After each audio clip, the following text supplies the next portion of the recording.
सच्ची भक्ति का फल भक्त धन्ना जाट।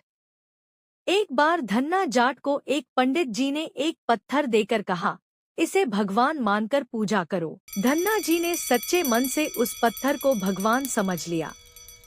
वे रोज उसे भोग लगाते, उससे बात करते और प्रेम से सेवा करते। एक दिन उन्होंने कहा, हे प्रभु, अगर आप सच में हो तो मेरे साथ भोजन करो। उनकी निष्कपट भक्ति से भगवान प्रसन्न हो गए और स्वयं प्रकट होकर उनके साथ भोजन करने लगे। सीख: भगवान को पाने के लिए बड़े कर्म नहीं, सिर्फ सच्चा दिल और श्रद्धा चाहिए। सच्ची भक्ति का फल भक्त धन्ना जाट।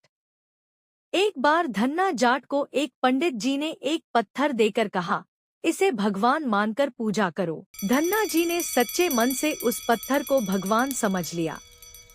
वे रोज उसे भोग लगाते, उससे बात करते और प्रेम से सेवा करते। एक दिन उन्होंने कहा, हे प्रभु, अगर आप सच में हो तो मेरे साथ भोजन करो। उनकी निष्कपट भक्ति से भगवान प्रसन्न हो गए और स्वयं प्रकट होकर उनके साथ भोजन करने लगे।